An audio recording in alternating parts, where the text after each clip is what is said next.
Hello, fellow Star Wars fans. My name is Starrapter, and welcome back to the channel. We're here to talk about some Star Wars comics, as we always do. We're going to start in the original trilogy timeline of things, because we have three different comics to talk about today. First one being Doctor Aphra issue number 28. This one is called Code of Honor, of course, written by Alyssa Wong with Minkyu Jung. And this one is not actually about Doctor Aphra at all. This is all about Starros. This is a nice closing chapter on what has been happening between her and Ronen Tagge, and now we have Domina Tagge in this. What's great about this issue is we start off in the perspective of the Inquisitor, which is the flagship of Domina Tagge, of this big empire, and she is being attacked on all sides by her own people. There's a civil war going on, and she has Bausch, yes, that bounty hunter that Leia impersonates in Return of the Jedi. The actual Bausch and his Ubi's compatriots are there to protect Domina Tagge, and it's just really cool imagery. What's going on here, just like any good Star Wars story, you start off in the thick of battle without any exposition. You're just there in this middle of this big chaotic battle.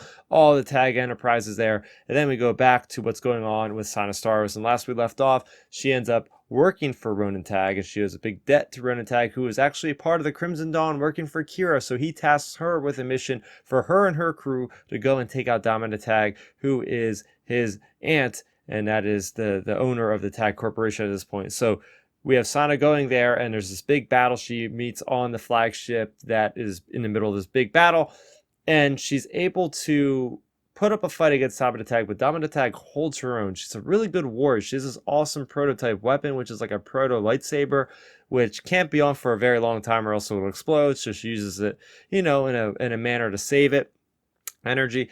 But we get to the point where Ronen Tagge then shows up surprisingly, and he thinks he has control of the situation until he realizes that all of his own people literally backstab him. He gets put into paralysis, and then Domina Tagge is basically relishing in the moment where she kills her own nephew. That's right, Ronen Tagge does get killed, and she congratulates and thanks Starros for bringing him to her, because she was getting actually paid by Domina Tagge this entire time to play dumb for Ronen Tagge, to lure him to her ship, and then she is basically being forgiven for all her debt to Domina Tagge as well as the rest of her crew, and then she even asked for a ship to get out of there, and that's basically what happens in this issue. A great issue. Again, it's nice to stand on its own without Dr. Aphra. It was nice to get a break from what's going on with the Ascendant technology and all that stuff there with the Spark Eternal and all that, because we get a nice closing chapter on what's happening here. But I like this issue because it goes places and it takes risk and big moments, like characters actually dying in a meaningful way that shock me, and it shows you just what's going on with Starros.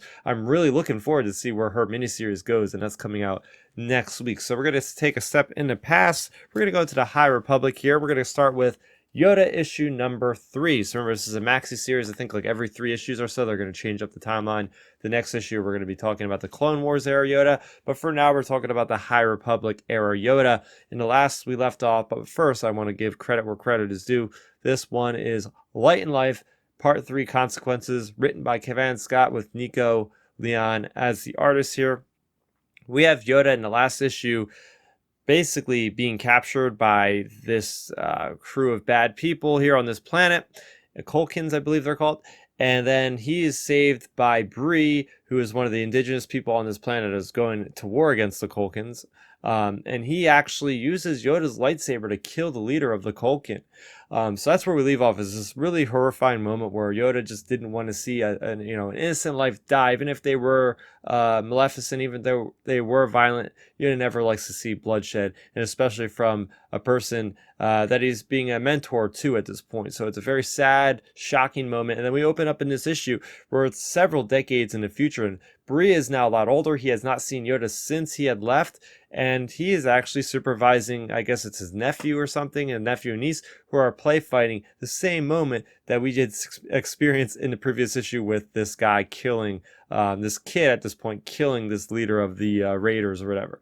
So the whole point of the story is we get to see Bree like really feeling the consequences, feeling the weight of his actions, and feeling sorrow even after decades of like, he has totally changed his tune. Where he was warlike, where he wanted to go against these people, he is now more of a pacifist. When we find that there's actually these people, these Colkins, still around on the outskirts, his nephew and niece go out there, and they're terrible people because they go and they take one of the kids prisoner, one of the females, and this whole big thing here happening.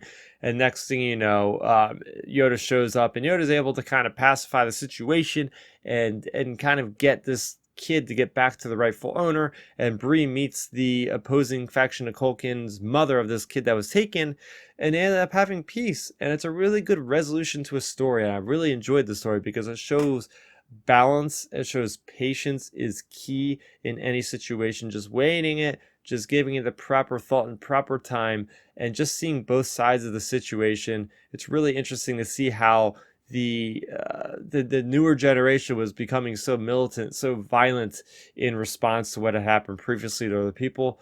But it was really those people just needed food. Those people needed like something to get, so that's why they keep stealing it. Not the best way possible, but it's good to look at both perspectives. So I really enjoyed that story there. And finally, also in the High Republic, we have The Blade, issue number 2. This 4-part miniseries, of course, is written by Charles Soule with artwork by 2 artists here on pencils. We have Marco Castiello as well as Jethro Morales. And this is picking up where we left off. We have the 2 characters who are brother and sister by arms, really, in a Jedi Council.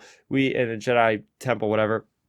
We have Porter Engle, aka Blade of Bardota, and we also have Barash. And, well, they've been, and we see a flashback again in this. They were growing up as Padawans in the Jedi Temple. We have Barash, who's really good with her connection to the Force in the mystical side of things, but then we have Porter Engle, who focuses 100% of his time on the lightsaber combat. They both have weaknesses, but when they're together, they are unstoppable. And that is basically what we see in the flashback, is the Jedi trying to separate them because they're becoming too close, but then they're coming up with the idea of like, hey, let's act really bad when we're away, so they have no choice of putting us back together because that's the only way we can function. So we get this really cool backstory built up for these 2 characters, which I really appreciate. But when we go back to the current time, remember, they took that job from the Republic to go and help out what is happening with this dispute on this planet, where you have these people being walled in and being attacked. There's a siege that's happening. And what's really nice about this issue is basically you're seeing what the Jedi were responsible with doing on a day-to-day basis on a larger scale. Yeah, so Jedi, especially at this point, do not want to kill. They do not want to harm anybody unless they absolutely need to in defense. And they're explaining that to the people that are trying to kill to get into this place, because apparently their side of the story was the militant people. Their side of the story was their princess is being held hostage. So then we have Porter, we have Barash saying, okay, well, we want to get food into that place because that's what these people need. So they're able to persuade these people to let them just passively go in and give food. And then they get their side of the story, the people that are being attacked. And their side of the story is this king or this noble's fiance, which happens to be the princess, went out on her own terms seeking asylum in this place.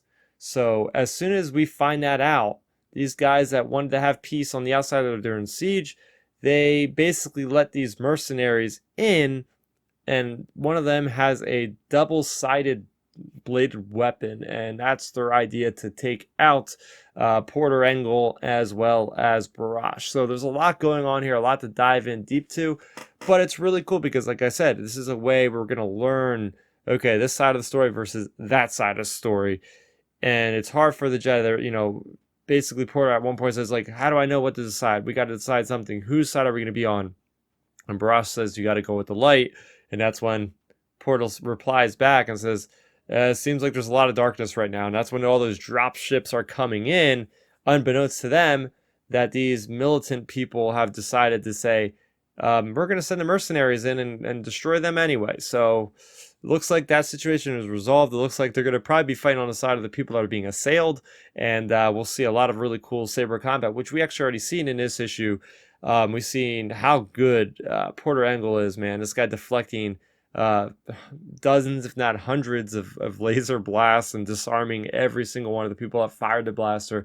This guy, as we know, this was billed as the comic miniseries, which is going to showcase a Jedi's abilities like you've never seen them before, wielding a lightsaber. And so far, it has not disappointed on that front. So there you go. Those were the 3 comics that came out this week. What did you guys think of them? Let me know in the comment section down below. For more on Star Wars, you can tune in to our weekly podcast we do here called Outer Rim Transmission every Friday at 9 o'clock Eastern. Lately, we've been talking about the Mando Season 3 trailer. We're going to be talking about the Bad Batch episodes as they come out. But for more on that, make sure you are subscribed so you never miss when those videos go live. And do hit that notification bell as well as that thumbs up button to help me out in the YouTube algorithm. So that's going to do it for me, Starrapter. Thank you so much for watching, and may the Force be with you always. Thanks for checking out the video. Please hit that thumbs up symbol. It helps me know that I'm making content that you guys enjoy. And if you enjoyed this video, I also include 2 videos down below you guys should check out. And please consider subscribing to this channel. It helps support me